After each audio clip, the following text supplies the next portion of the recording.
गाउँमा एउटा ठूलो चौतारो थियो जहाँ गाउँलेहरू भेला भएर सुख दुःखका कुरा गर्थे। त्यो गाउँका मुखिया थिए धनबहादुर। उनी बलिया, साहसी र हक्की स्वभावका थिए। उनको बोलीमा वजन थियो र उनको निर्णयलाई गाउँका सबै मानिसले मान्थे। धनबहादुरको विश्वास गाउँका धामी बलबहादुरमा थियो। बलबहादुर आफ्नो शक्तिशाली झाँक्री र देवी देवताको पूजापाठका लागि प्रख्यात थिए। गाउँमा कुनै रोग वा समस्या पर्दा मानिसहरू सबैभन्दा पहिले धामीकोमा पुग्थे। सिमला गाउँको छेउमा एउटा सानो कुट्टीमा एक्ली बुढी महिला बस्थिन्, जसको नाम थियो बुधनी। उनी कहिल्यै गाउँलेहरूसँग घुलमिल हुन्थिनन्। उनी जङ्गलमा जान्थिन्, अनौठा बोट बिरुवा र जडीबुटीहरू जम्मा गर्थिन् र आफ्नो कुट्टीमा फर्कन्थिन्। उनको यही एकान्त जीवनशैलीका कारण मानिसहरू उनलाई शङ्काको नजरले हेर्थे र बोक्सी भनेर बोलाउँथे। यदि कसैको घरमा कुनै नराम्रो कुरा भयो वा कोही बिरामी पर्यो भने मानिसहरूले सजिलै बुधनीलाई दोष दिन्थे। उनलाई देख्दा मानिसहरू लुक्थे र उनका बारेमा नाना थरी कुरा काट्थे। बुधनीले सबै कुरा बुझे पनि कसैलाई केही भन्दैनथिन्। उनी केवल मुसुक्क हाँसेर आफ्नो बाटो लाग्थिन्। गाउँमा एउटा नयाँ घर बनेको थियो। त्यो घरमा भर्खरै बिहे गरेर आएकी एक युवती माया बस्थिन्। माया र उनको श्रीमान हरि गाउँका सबैभन्दा मायालु जोडी थिए। उनीहरूले नयाँ जीवनको सुरुवात गरेका थिए र उनीहरूको घरमा सधैँ हाँसो खुसी गुन्जिन्थ्यो। तर एक दिन त्यो खुसी अचानक हरायो। मायालाई अचानक ज्वरो आयो र उनको शरीर काम्न थाल्यो। उनले खाना खान छोडिन्, आँखा खोल्न सकिनन् र उनको अनुहार पहेँलो हुँदै गयो। हरि धेरै चिन्तित भए। उनले गाउँका सबै वैद्यलाई बोलाए, तर कसैले पनि मायाको रोग पत्ता लगाउन सकेनन्। हरिले आफ्नो समस्या मुखिया धनबहादुरलाई सुनाए। मुखियाले सबै कुरा सुनेपछि आफ्नो दाह्रीमा हात राखेर गम्भीर मुद्रामा सोचे। यो सामान्य रोग होइन, उनले भने। यो कुनै बोक्सीको चाल हुन सक्छ। तुरुन्तै धामी बलबहादुरलाई बोलाऊ। धामी बलबहादुर हतार हतार आए। उनको हातमा एक डमरू थियो र घाँटीमा रुद्राक्षको माला। उनले हरि र मायाको घरमा प्रवेश गरे र आँखा बन्द गरेर मन्त्र उच्चारण गर्न थाले। उनले डमरू बजाए, धूप सल्काए र मायाको चारैतिर मन्त्रले फुकिएको जल छर्के। गाउँका धेरै मानिसहरू धामीको क्रियाकलाप हेर्न भेला भएका थिए। सबैको मनमा डर र उत्सुकताको मिश्रित भाव थियो। धामीले केही बेरपछि आफ्नो आँखा खोले र ठूलो स्वरमा बोले, मैले थाहा पाएँ। यो एउटा बोक्सीको दुष्ट नजर र जादुले भएको हो। उनले मायाको जीवन बर्बाद गर्न चाहन्छन्। को हो त्यो बोक्सी? हरिले डराउँदै सोधे। धामीले आफ्नो शरीर काँप्दै, हात हल्लाउँदै र आँखा घुमाउँदै त्यो त बुधनी भनेर चिच्याए। सबै मानिसहरू छक्क परे। सबैले एकअर्कालाई हेरे। उनीहरूको मनमा बुधनीप्रति भएको पुरानो शङ्का अब विश्वासमा परिणत भयो। मुखिया धनबहादुरले तुरुन्तै आफ्ना मानिसलाई बुधनीलाई समात्न आदेश दिए। त्यो बोक्सीले हाम्रो गाउँको खुसी बर्बाद गर्न चाहन्छ। उसलाई यहाँबाट निकाल्नै पर्छ, उनले गर्जे। गाउँलेहरू लाठी र ढुङ्गा लिएर बुधनीको कुटीतिर लागे। उनीहरूको मनमा डर र रिस थियो। हरिको मनमा भने शङ्का उत्पन्न भयो। उसलाई याद आयो, एक दिन उसको खुट्टामा कारा बिजेको थियो र धेरै रगत बगेको थियो।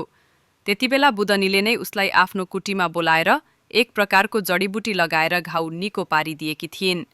त्यसपछि उसलाई कुनै पीडा भएन।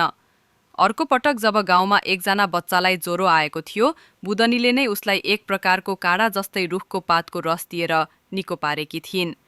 उनी बोक्सी होइन, एक दयालु र ज्ञानी महिला हुन् भन्ने कुरा हरिलाई महसुस भयो। तर गाउँका सबै मानिसहरू मुखिया र धामीको कुरामा विश्वस्त थिए। हरिले आफूलाई के गर्ने भनेर थाहा थिएन। जब गाउँलेहरू बुधनीको कुटीमा पुगे, उनीहरूले उनलाई शान्त रूपमा बसिरहेको पाए। उनको छेउमा जडीबुटीले भरिएको एक टोकरी थियो। बुधनीले मानिसहरूको रिस र डर देखिन्। उनले शान्त स्वरमा भनिन्, तिम्रो मनमा के डर छ? म बुझ्छु।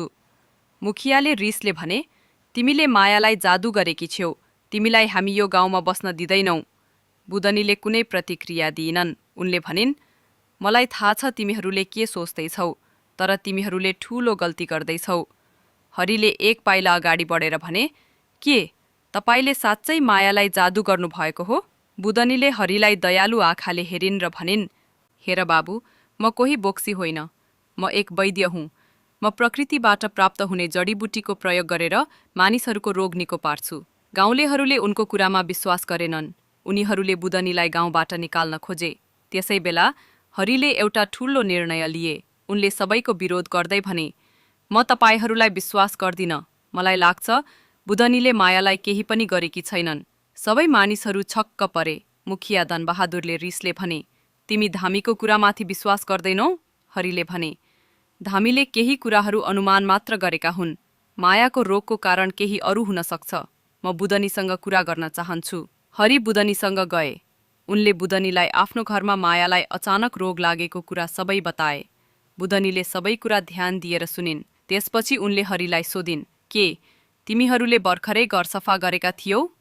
हो, हरिले भने, हामीले घरको पछाडिको सानो जङ्गल पनि सफा गरेका थियौं। बुदनीले भनिन्, मलाई थाहा थियो। तिमीहरूले सफा गरेको ठाउँमा एउटा विषालु बोट थियो।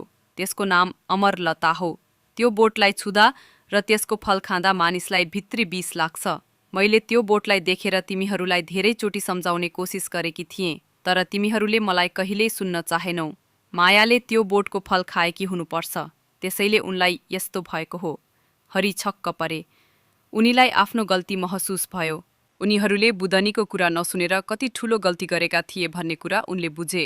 बुदनीले आफ्नो झोलाबाट एउटा सानो बोट निकालिन् र भनिन्, यो बोटको जराबाट बनेको औषधिले मायाको विष हट्छ। उनले त्यो औषधि बनाउने तरिका पनि हरिलाई सिकाइन्। हरिले तुरुन्तै औषधि बनाए र मायालाई पिलाए।